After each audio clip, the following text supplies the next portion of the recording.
अब यहाँ पर मैंने कुछ एग्जाम्पल लिखे हैं, हम एक एक करके डिस्कस करते हैं कि कौन कौन से कंपाउंड मतलब एल्डिहाइड और कीटोन एल्डोल कंडेंसेशन देंगे और क्यों देंगे, और नहीं देंगे तो क्यों देंगे। इसकी बात करते हैं।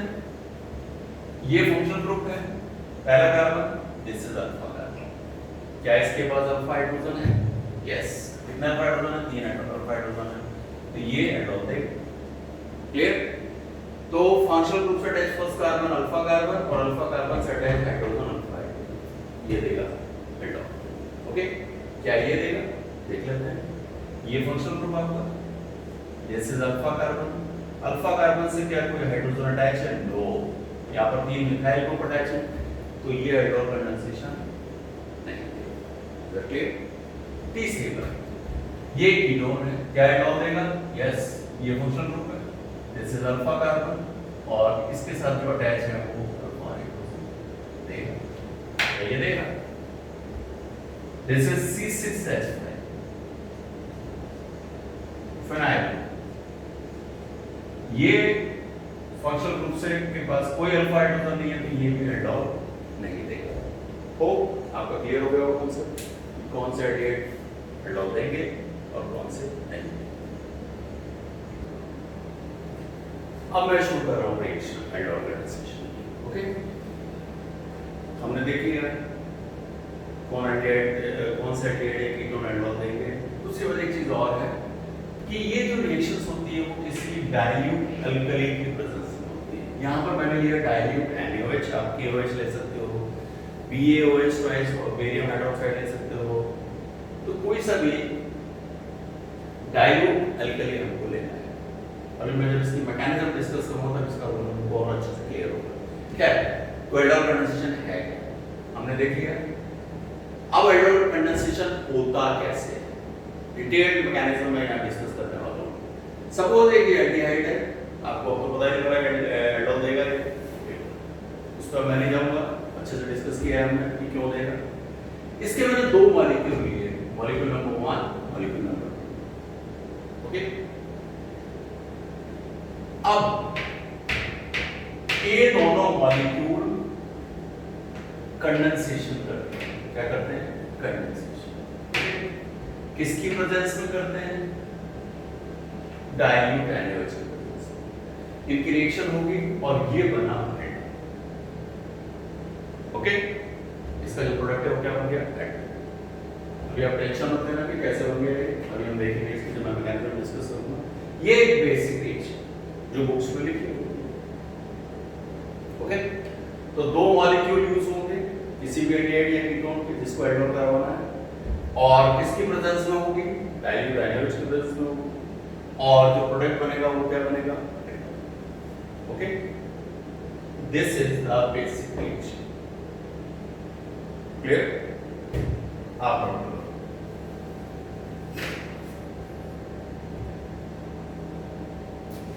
अब हम डिस्कस करते हैं इसकी मैकेनिज्म। ओके, ध्यान से देखिए। सबसे पहला मेरा जो मॉलिक्यूल था, फर्स्ट मॉलिक्यूल, अच्छा हमारा जो डाइल्यूट अल्कली था NaOH, वो आपको क्या देगा? वो डिसोसिएट होकर आपको क्या देगा? OH minus ion. ओके, अब यहां से आपको जो OH आयन माइनस आयन मिला, या इस सॉल्यूशन में जो OH माइनस आयन है वो कांटेक्ट में आएगा, किसके कांटेक्ट में आएगा? एल्डिहाइड। ये है एल्डिहाइड नंबर 1।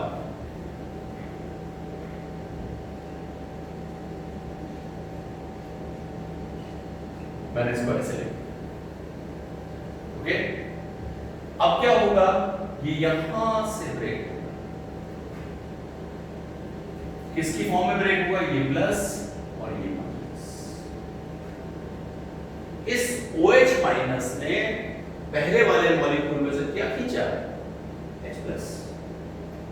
ओके, ये वाला बॉन्ड ब्रेक हुआ, दोनों इलेक्ट्रॉन इस कार्बन के पास भेज दिया, माइनस चार्ज, यहां प्लस चार्ज, और ये निकला यहां से H2, और आपको क्या मिला? CH2 minus C double bond OH plus H2।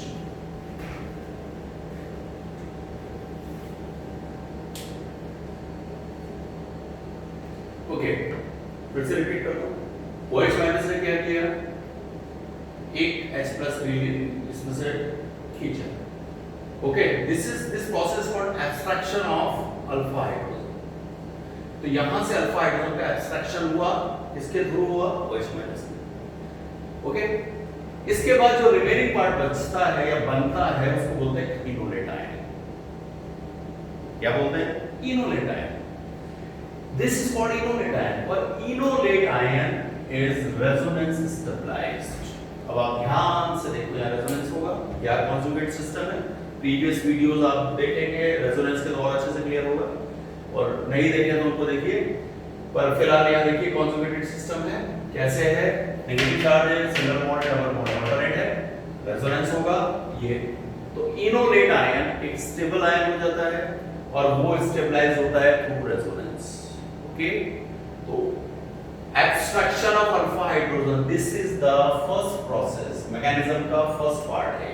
तो फर्स्ट पार्ट में आपको मिलेगा इनोलेट आयन। इनोलेट आयन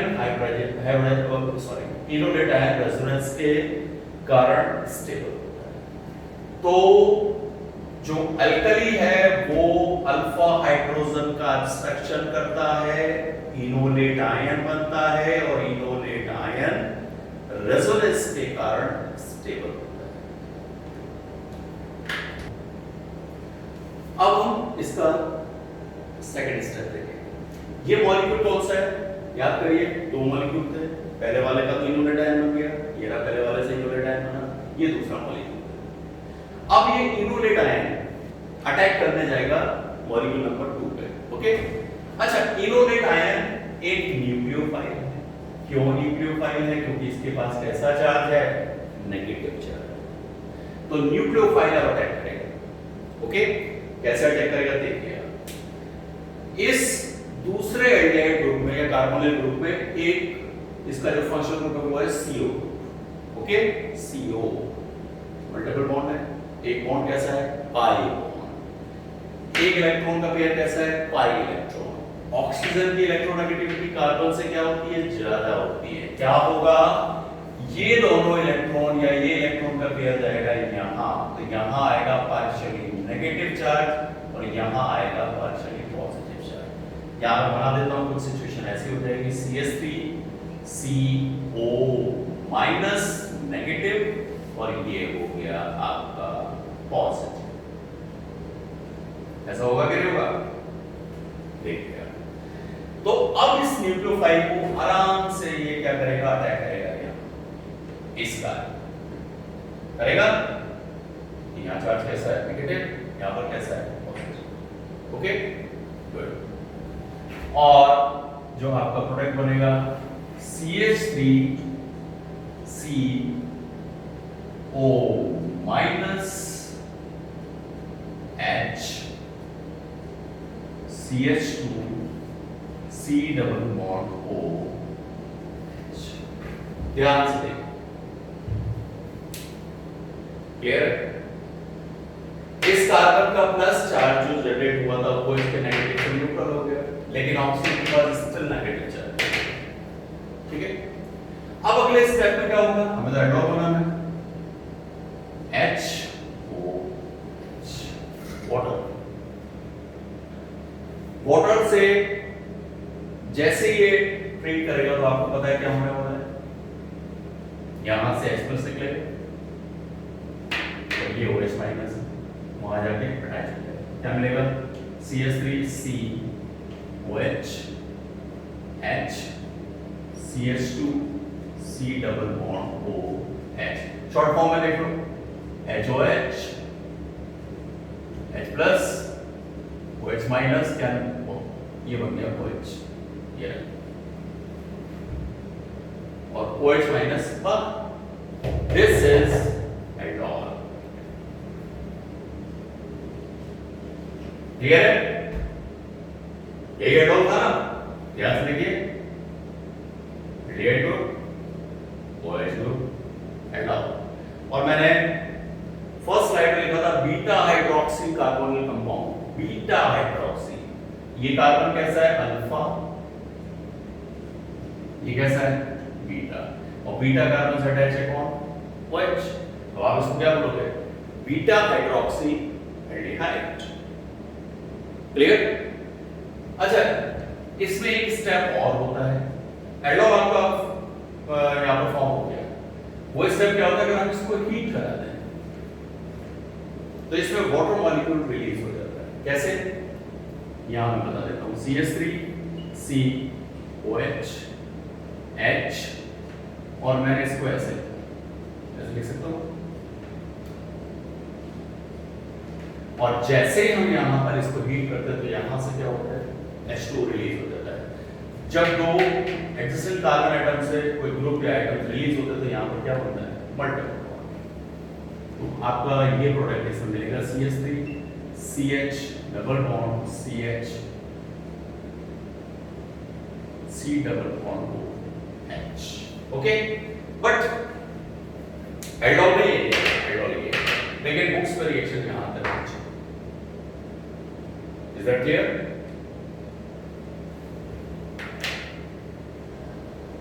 अब हम एग्जांपल कीटोन कर लेते हैं। आपके सामने कीटोन एसीटोन, इसके मैंने दो मॉलिक्यूल लिए और उसका डायरेक्ट एनालिसिस को ट्रीट करा। लेकिन देखिए, मैंने शुरू में कहा था कीटोन को क्या बोलेंगे? कीटोन बोल सकते हैं आप, लेकिन जनरली क्या वर्ड यूज करते हैं? एल्डोल। तो कीटोन के लिए हम क्या वर्ड यूज करते हैं? हाँ, तो मॉलिक्यूल नंबर 1, मॉलिक्यूल नंबर 2, और ये रहा डायरेक्ट NaOH, और ये रहा आपका एल्डोल। ओके, तो इस तरह से आपका इसमें एल्डोल बना। जरा देख लेते हैं इसकी मैकेनिज्म। स्टेप नंबर 1 क्या होने वाला है? Abstraction of hydrogen atom. Okay, तो एब्स्ट्रैक्शन कौन करेगा? OH minus.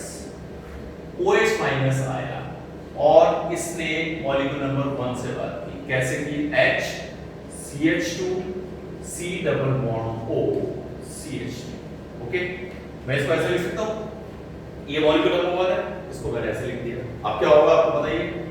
ये निकला H प्लस और यहां से ये H2 बाहर, और यहां आपको मिलेगा इनोलेट आयन। कौन सा आयन मिलेगा? Enolate ion. ठीक है आपको? ओके, ये इनोलेट आयन जो है वो रेजोनेंस स्टेबलाइज्ड होता है, बताया था मैंने। तो फर्स्ट फॉर्मेशन होता है इनोलेट आयन का, और यही है वो न्यूक्लियोफाइल जो अटैक करेगा किसके पास? मॉलिक्यूल नंबर 2 के पास। अब ये रहा मॉलिक्यूल नंबर 2। ओके, इसको मैंने ऐसे लिख दिया। इसके पास आया ये आपका nucleophile CH2 minus C double bond O CH3। Okay, क्या होगा? ये इधर नेगेटिव, ये होगा पॉजिटिव। कहां अटैक करेगा? यहां। क्लियर? ये इधर चला जाएगा। अब क्या मिला? CH3CO minus CH3 CH2 C double bond O CH3। Clear? देख लीजिए क्लियर? Concept clear? ओके, अब फिर से वही बात, क्या होने वाला है? वाटर से ट्रीटमेंट होगा। H2O HOH प्लस माइनस, क्या होने वाला है? OH, और ये मिला आपको CH3COH, ये CH3 CH2 C double bond O, और ये CH3। This is aldol. Ketone भी कह सकते हैं। ओके, तो ये किसका था? कीटोन का था। पिछला वाला हमने किसका देखा था? एल्डिहाइड का। बढ़िया से इसकी प्रैक्टिस करना, 2-3 बार आप इसको बना के देखना तो आपका कॉन्सेप्ट एकदम क्लियर हो जाएगा।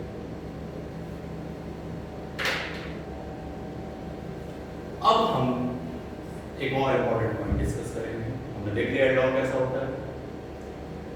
एल्डोल कीटोन और एल्डिहाइड दोनों देते हैं। यहां पर मैं बात करूंगा reactivity, which is more reactive. Aldehyde और कीटोन दोनों में कौन तेजी से एडलॉक कंडेंसेशन देगा, या दूसरे शब्दों में कह सकते हैं कि which is more reactive. Okay, तो एल्डिहाइड और कीटोन की रिएक्टिविटी एडलॉक कंडेंसेशन के रिगार्डिंग हम दो फैक्टर से बात करते हैं। पहला फैक्टर होता है स्टेरिक फैक्टर और दूसरा फैक्टर होता है polarity factor. Okay, steric factor या हिंड्रेंस जो होती है, देखिए हमने देखा था इनोलेट आयन था जो न्यूक्लियोफाइल था। इनोलेट आयन या जो न्यूक्लियोफाइल है उसको जाना है कहां, इस कार्बन पे, कार्बन इस वाले। ओके, अब आप सबसे पहले बात करते हैं स्टेरिक फैक्टर। इस कार्बन पे इसको जाके अटैक करना है। अब आप देखिए ध्यान से, एल्डिहाइड में एक तो अल्काइल रेडिकल बड़ा ग्रुप है बल्कि, और दूसरा सिंपली हाइड्रोजन। यहां कीटोन के पास दो बल्कि ग्रुप है, तो इस न्यूक्लियोफाइल को लेस स्टेरिक हिंड्रेंस कहां पर मिलेगी, यहां एल्डिहाइड, क्योंकि एक तो हाइड्रोजन है दूसरा ग्रुप है, यहां दोनों ही अल्काइल रेडिकल है। तो इस ग्रुप के अराउंड ये बड़े बड़े ग्रुप होने की वजह से इसकी जो अप्रोच है यहां पहुंचने की वो थोड़ी सी क्या है, कम, क्योंकि ये ग्रुप इसके रास्ते में बाधा उत्पन्न करेंगे, स्टेरिक हिंड्रेंस देंगे, जिससे ये आसानी से इस कार्बन तक नहीं पहुंच पाएगा। जब नहीं पहुंच पाएगा तो उसकी रिएक्टिविटी क्या हो जाएगी, कम हो जाएगी। ओके, और एल्डिहाइड में एक तो हाइड्रोजन है, तो इसके कंपैरिजन में ये क्या है, लेस स्टेरिक हिंड्रेंस क्रिएट कर रहा है, तो न्यूक्लियोफाइल इजीली यहां पहुंच जाएगा। तो आप स्टेरिक फैक्टर के आधार पर ये बोल सकते हैं कि aldehydes are more reactive than ketone towards aldehyde condensation. तो जब कभी भी क्वेश्चन आए कि एल्डिहाइड और कीटोन में कौन ज्यादा रिएक्टिव होता है, तो आप स्टेरिक फैक्टर के आधार पर या स्टेरिक हिंड्रेंस के आधार पर ये बोल सकते हो कि aldehydes are more reactive. Okay, दूसरा फैक्टर है पोलैरिटी। पोलराइजेशन हमने देखा था, पोलराइजेशन हुआ था, कैसे हुआ था, ये इधर नेगेटिव और ये इधर पॉजिटिव। ओके, हमें यह फिर से बनाया, थोड़ी सी वॉच हो गई, इस कार्बन पर पॉजिटिव और इस ऑक्सीजन पर नेगेटिव। अब यहां पर है आपका न्यूक्लियोफाइल, इसको यहां जाना है। ओके, पहले मैं एल्डिहाइड की बात करता हूं, CH3H। इसमें ये वाला जो ग्रुप है ये प्लस आई लगा है, क्या लगा रहा है, प्रीवियस वीडियो देखना आपको, अगर प्लस आई का कांसेप्ट क्लियर नहीं है तो प्लस आई लगा है। प्लस आई लगाने से क्या होगा, ये इलेक्ट्रॉन को इस तरफ शिफ्ट कर रहा है। ओके, उसके कारण क्या हो रहा है, इस पॉजिटिव चार्ज का जो मैग्नीट्यूड है वो रिड्यूस हो रहा है। क्यों रिड्यूस हो रहा है, पॉजिटिव चार्ज को थोड़ा थोड़ा क्या मिल रहा है, इलेक्ट्रॉन मिल रहा है। ओके, लेकिन हम ये चाहते हैं कि हमारे पास इनोलेट आयन है जो न्यूक्लियोफाइल है, उसको जितना ज्यादा यहां प्लस चार्ज मिलेगा उतना फटाक से अटैक करेगा, फटाक, यानी क्विक एक्शन होगा। तो यहां पर ज्यादा से ज्यादा पॉजिटिव चार्ज हो तो ये फेवरेबल कंडीशन है किसके लिए, एल्डिहाइड के लिए। भाई जितना ज्यादा यहां पॉजिटिव होगा न्यूक्लियोफाइल उतना ही क्विकली यहां पर अटैच हो जाएगा। लेकिन ये ग्रुप क्या कर रहा है, यहां से इसको इलेक्ट्रॉन सप्लाई कर रहा है, थोड़ा सा इलेक्ट्रॉन राउंड शिफ्ट कर रहा है प्लस आई की वजह से। इसके कारण यहां पॉजिटिव चार्ज के मैग्नीट्यूड में कमी आ रही है, तो ये इसको यहां दिक्कत आएगी। लेकिन अगर इसको कंपेयर कर लें कीटोन से, अब आप देखिए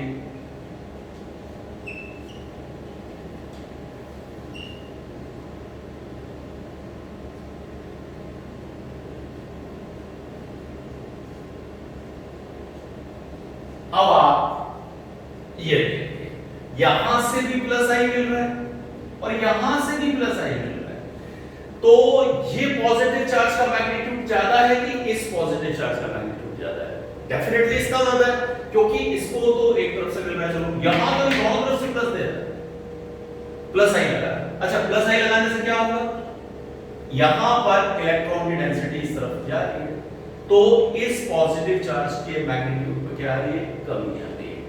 तो न्यूक्लियोफाइल उतना क्विकली अटैक करेगा नहीं, तो आप पोलैरिटी फैक्टर पे भी कह सकते हो कि aldehydes are more reactive than ketone.